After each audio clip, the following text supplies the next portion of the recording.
Chiefs did get a win and take the AFC West, but more importantly, they found a way to change their identity and move forward in the postseason. What does that look like today on Locked On Chiefs? From the land of the free and the home of the Chiefs, this is the Locked On Chiefs podcast. Welcome back, Chiefs Kingdom around the world. Nice to see you. Happy New Year. We wish you the best in 2020. We appreciate you being with us here on this ride here on the Locked On Podcast Network, your team every day for free on every platform, starting here on YouTube, where you can like this video. You can subscribe to the channel so you see all of it, and you can hit the bell so you get the notifications when we do put something new up. We appreciate that. Also, check out Spotify and Audible and Apple and every other platform where you can, because we're going to have 5 of them a week for you, plus some bonuses all year long. We're brought to you to FanDuel, and they're making every moment more for you right now. New customers are getting $150 in bonus bets when you get in there with any winning $5 moneyline bet. That's $150 if your team wins anytime on a moneyline bet at FanDuel.com/locked-on. Go get started. Lot to cover here today. Obviously, a new year, a new look. Team went back to the well a little bit. They were able to change a couple of things, but that is overshadowing right now what I think is the bigger thing that comes out of this game against the Bengals. What does that mean for them going forward? Later in the show, we're going to get to what the Chargers game is going to look like. What does it mean, and how do you get ready for the playoffs because of it? What is the winning formula for this roster? But right now, let's start with the identity. And for me, it is number one thing. They have multiple ways to win. By bringing out some of the older and Romo was very adamant about calling it older plays. I don't necessarily agree with that. I think there were older play concepts. I do think there were some wrinkles. But obviously the production meaning he gets that information from Andy Reid. So that's the concept they were going with. And clearly it worked. They were able to get some chunks. But it was a philosophical change that won that ball game, in my opinion, in being multifaceted. In embracing the fact that you have a devastating defense that can raise their game when they have to, and embracing the fact that if you run the ball and you play with more balance, you're going to have a better and a more numerous ways to try to compete with X team, no matter whether it was the Bengals yesterday or whoever the playoff opponents are going to be. To me, that's the thing, is they got to flip their whole thing. Is they don't have to be this like Mahomes air circus anymore. This season, right now, with this 53, they need to be multifaceted and be somebody that is unpredictable in how they're going to attack you. Do you think that will work? It could be. It could work. I think that the big thing is they need to figure out who they can look at to fill the over-the-top role. One of the big things that they did yesterday is they took the shots down the field, and whether or not they've actually been able to hit those this year is a whole different issue. But it's who can you rely on to get those shots downfield. McCole Hardman didn't see much action yesterday. Rashee Rice had a deep shot, his first of the year, and it went for 67 yards. I think that was a phenomenal play. Justin Watson had a 41-yard reception. That was a good one as well. It's interesting, though, when you see the deep shots by the Chiefs, Watson gets deep shots and gets no yak. Rice gets deep shots and gets a ton of yak. So obviously there are two different types of wide receivers, and you had another deep shot to MVS who went through his hands. I think that you have to just look at who you are as a team, and you just have to let it go. You need to adjust and do things that are going to be successful for you. And I think that they've seen multiple things that they can use that they didn't get a chance to use yesterday, because you also look at what Clyde Edwards-Helaire will bring when he comes back from being ill.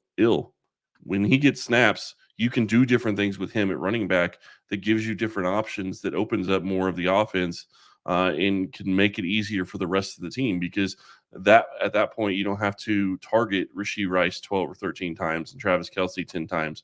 Use more players and take advantage of what those guys can do. And I think that's really important. And I'm not saying don't get Rice the ball. Obviously, you want to get him the ball. You want to get Travis Kelce the ball.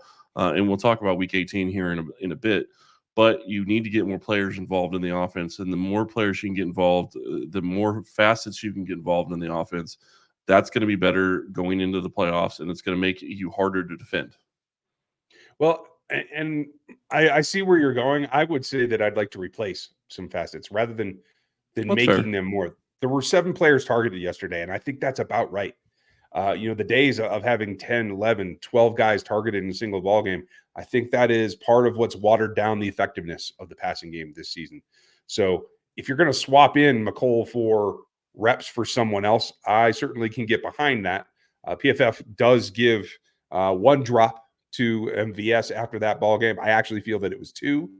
That's just my opinion, but lowest graded. Your most experienced guy is your lowest graded pass catcher on that ball game. And unfortunately, it's not the first time. Well, so if you're talking about swapping guys out and giving McColl more looks that are going to take away from MVS, who got the second highest number of snaps behind only Rashee Rice, I'm all for that. and I think the bigger problem isn't necessarily just the drops. I think, okay, let me take that back. It's not just the drops. It's also the attitude that you seem to see on the field at times.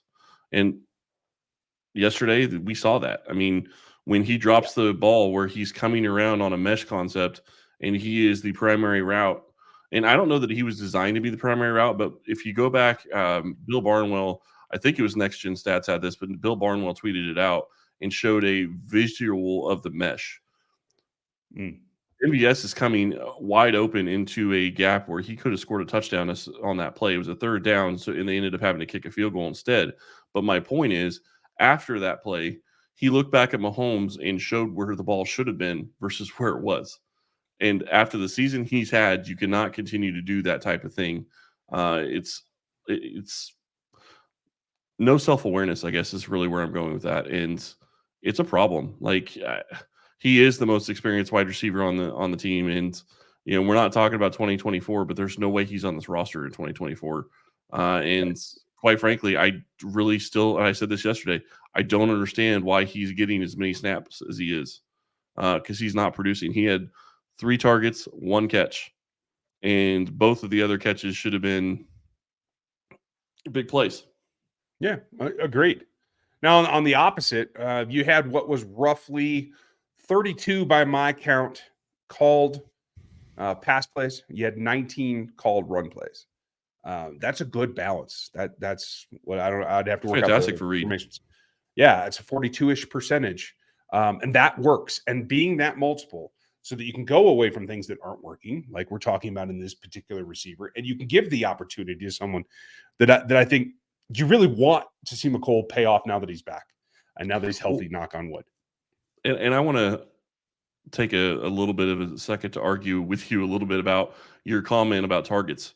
I'm not going to say that I don't want to see 10 receivers targeted, because to me, the reason that you see that many people targeted is because you're getting to the 3rd or 4th read sometimes. That's going to happen. So I'm okay if they get to 10 people targeted, as long as they're not specifically running plays for 10 people, and you're going to know that by how quickly the ball gets out.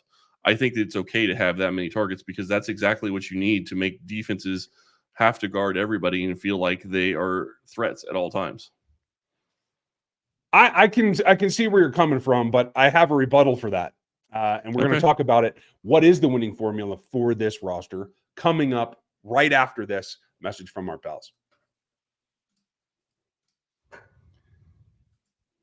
If you want to get that formula, you need to get it figured out.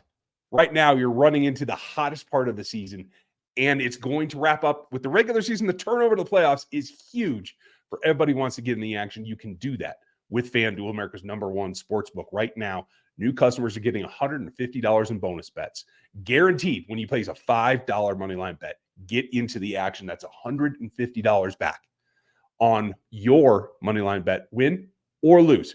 Makes life simple. You can get into the app. You can do it all from there. Makes life easy. And you can bet things like same game parlays. You can get into the new Bet Explorer tab. That's just going to give you a lot more options. You can still bet props, money lines, overs, unders, the whole 9 yards. But that parlay hub is going to help you as well. Find the popular parlays that you can put multiple strings together and win bigger. So /locked on. Make sure that it's you get your lineup set up. That's the way to get into the action at FanDuel.com/locked on. At FanDuel, the official partner of the NFL.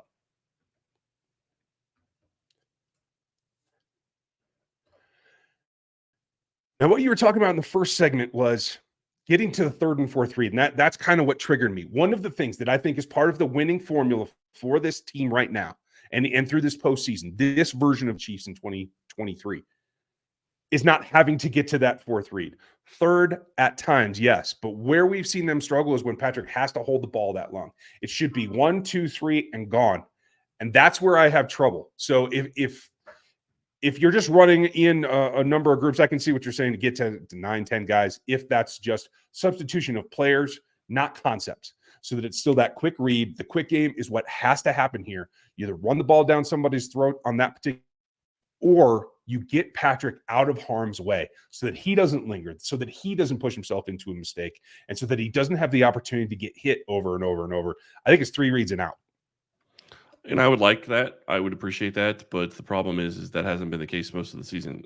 They cannot get open. And the bigger problem is that you don't have guys that are separating well. So to me, it's a matter of you're getting to your third and fourth read because other guys aren't giving you the opportunity to throw them the ball. So I understand what you're saying. I agree with you. It'd be great if they could be, third read at most, and it's 1, 2, 3 and out, or 1, 2, 3, 4, 5 and out, depending on the drop.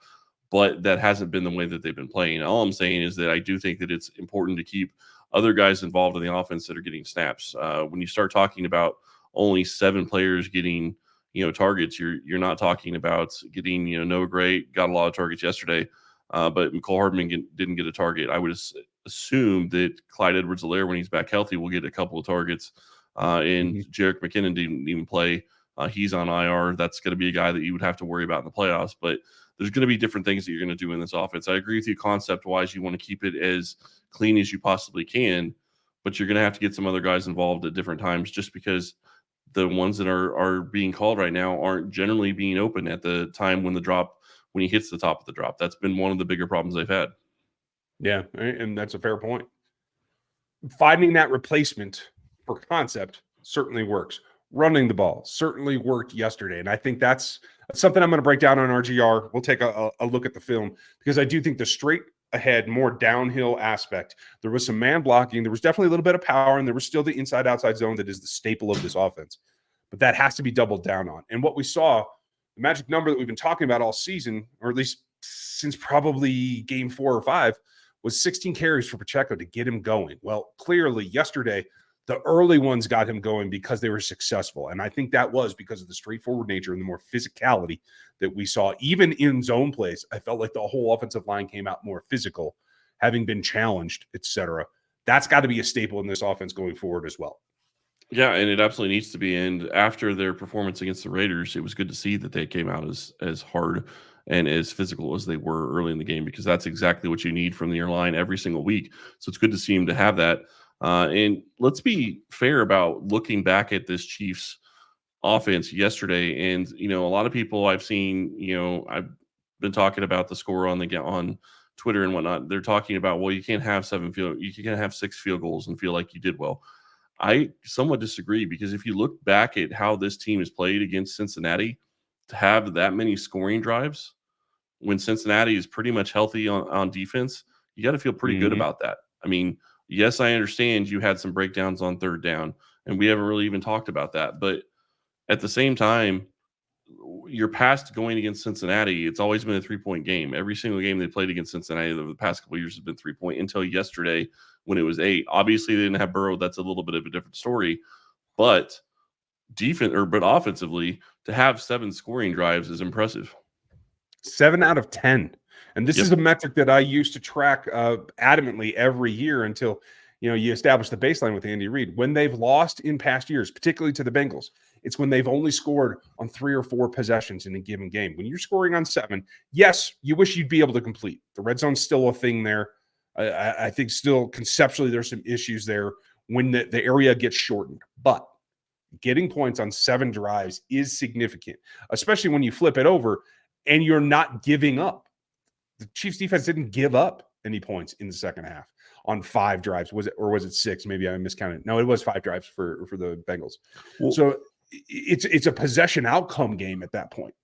Right. And the other thing that actually really stood out to me, and as you know, I've been tracking third down all year long. The thing that stood out to me is if you go back and you rewatch the second half and towards probably the end of the third quarter, into the fourth quarter, most of the pass plays that they had were behind the line of scrimmage on third down specifically.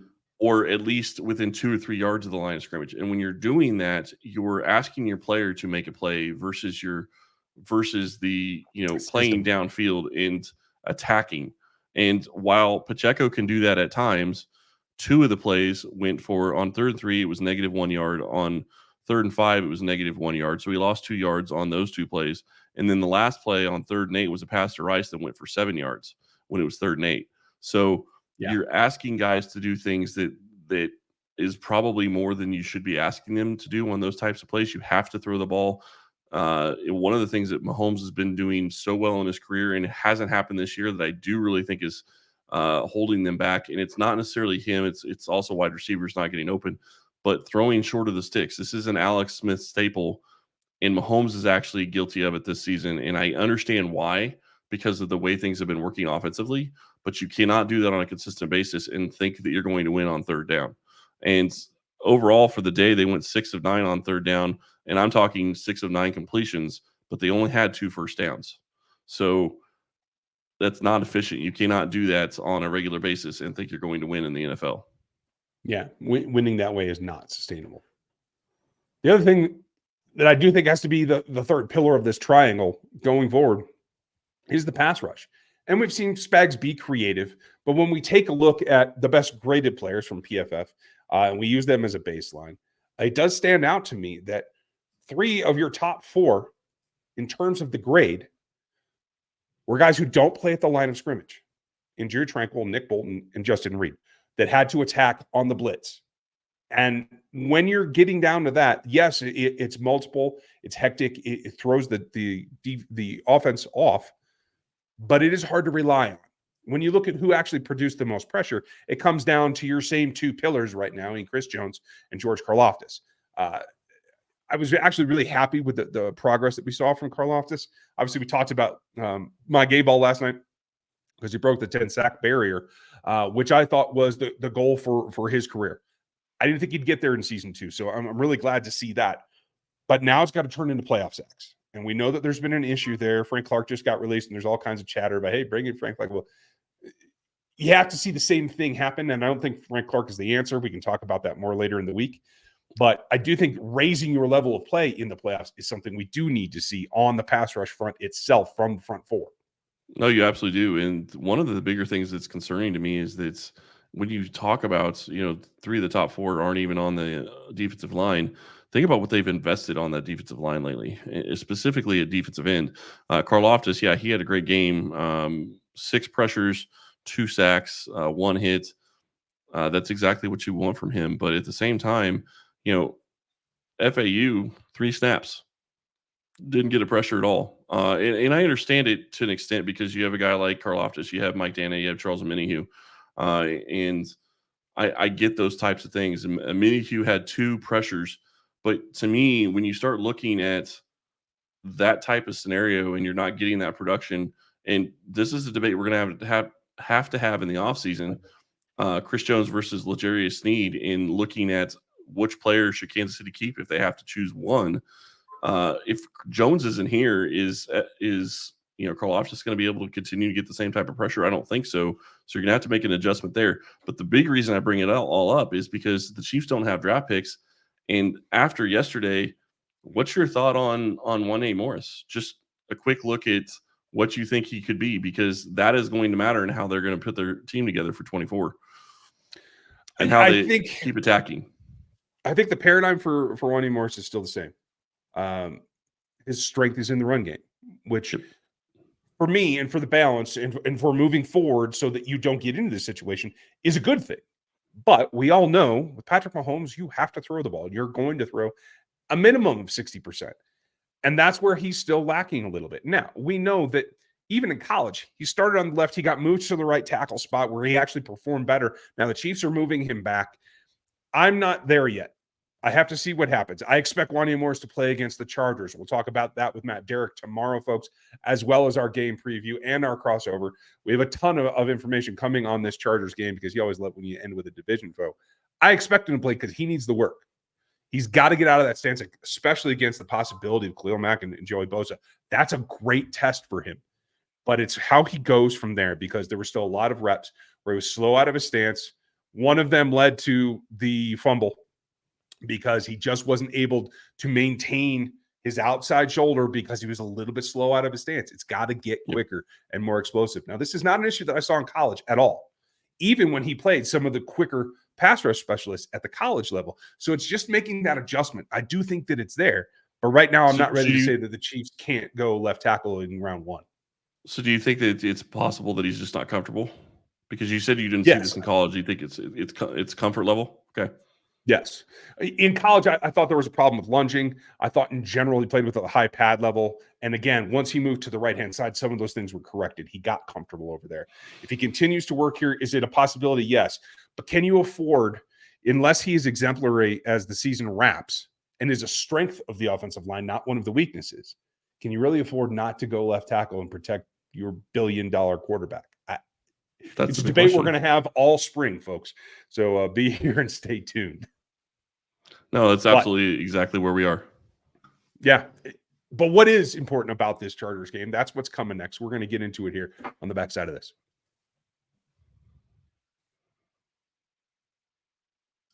PrizePicks is the largest daily fantasy sports platform in North America.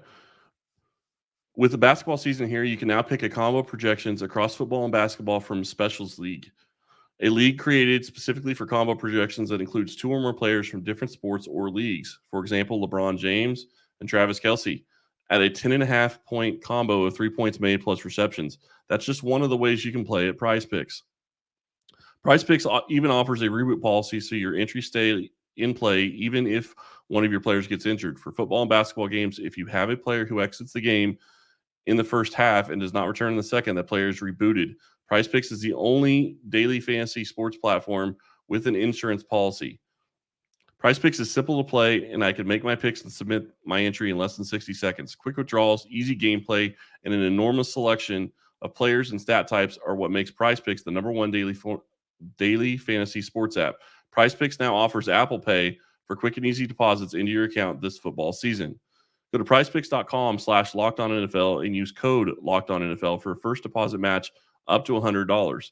That's prizepicks.com/LockedOnNFL using code LockedOnNFL for a first deposit match up to $100. PrizePicks, daily fantasy sports made easy.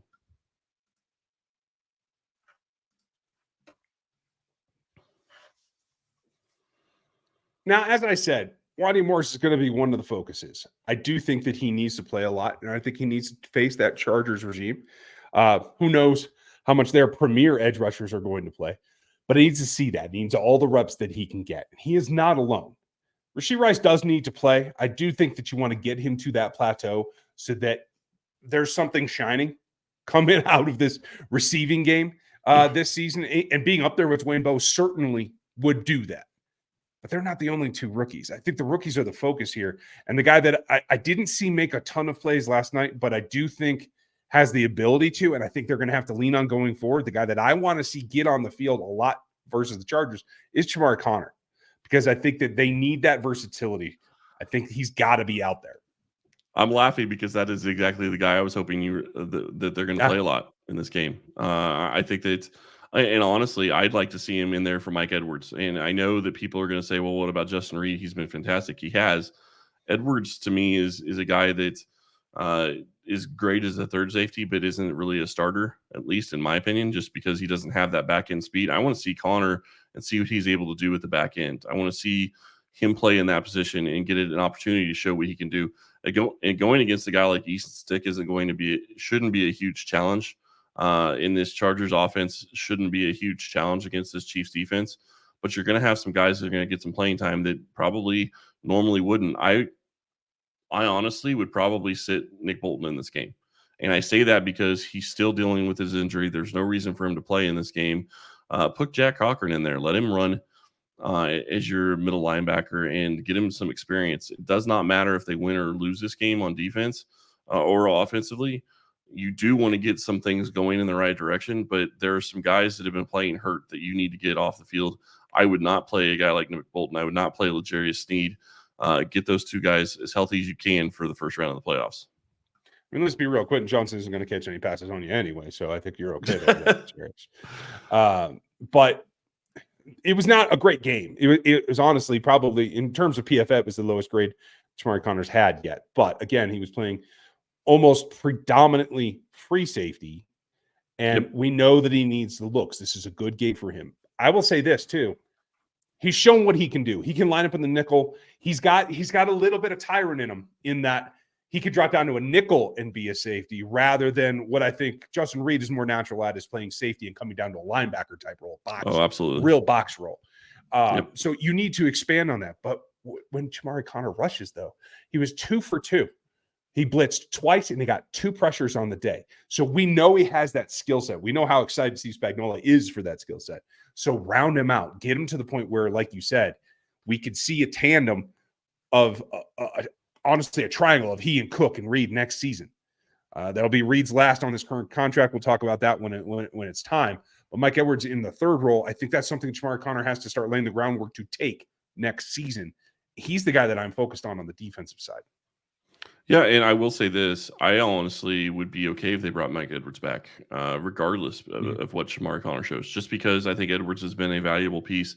And Spagnuolo likes to use his safety so interchangeably. I do think that there's enough room on this team for all 4 of the guys that should be playing in 2024 in Reed and Cook and and Edwards and Connor. So I do think that would be okay.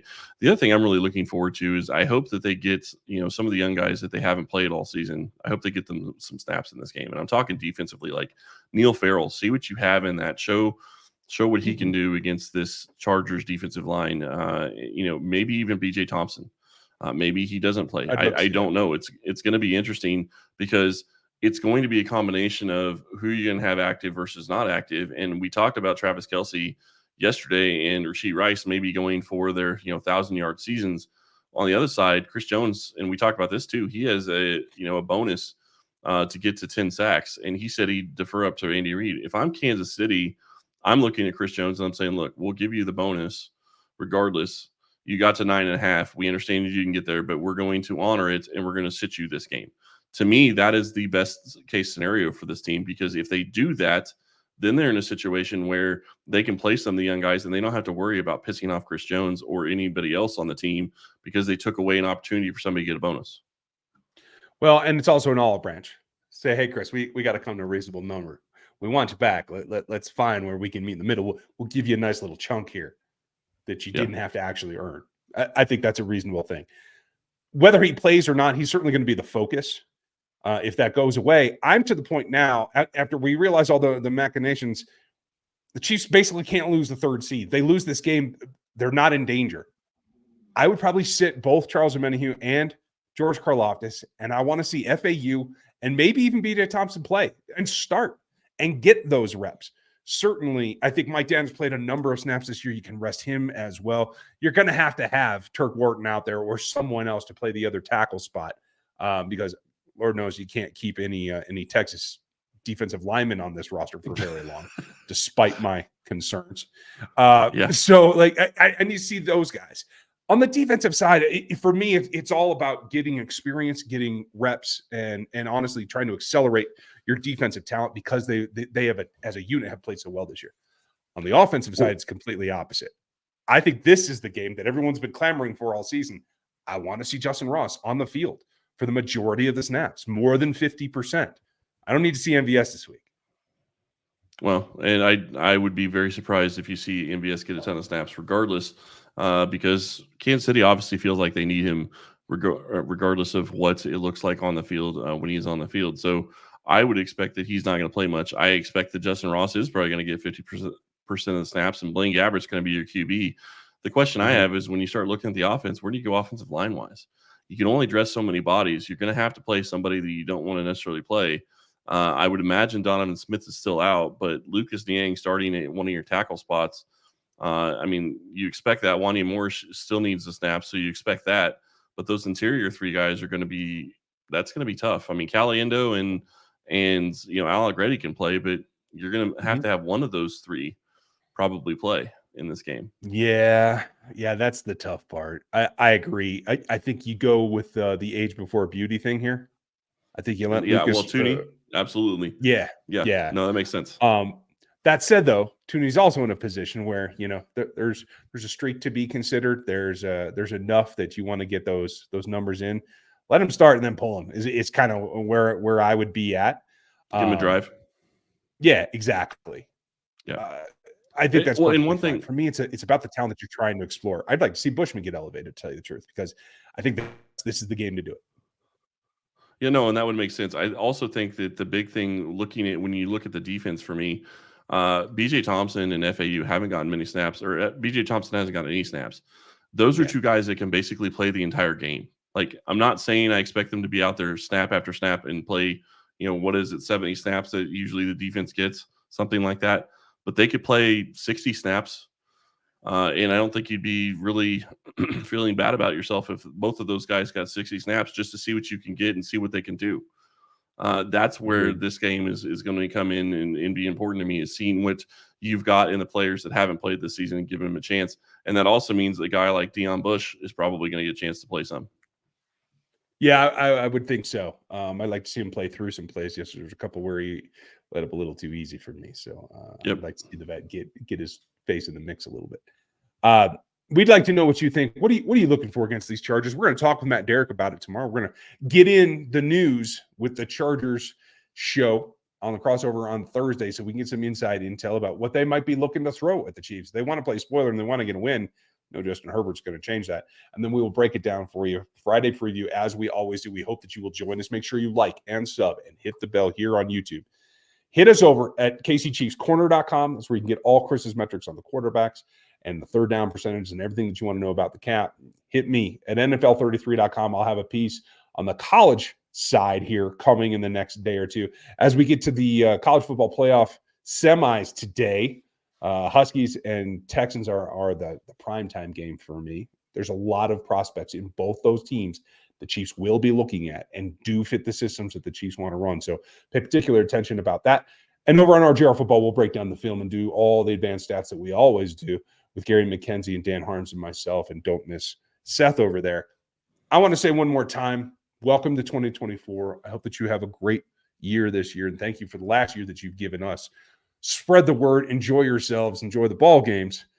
We appreciate it. Anything from you, Chris?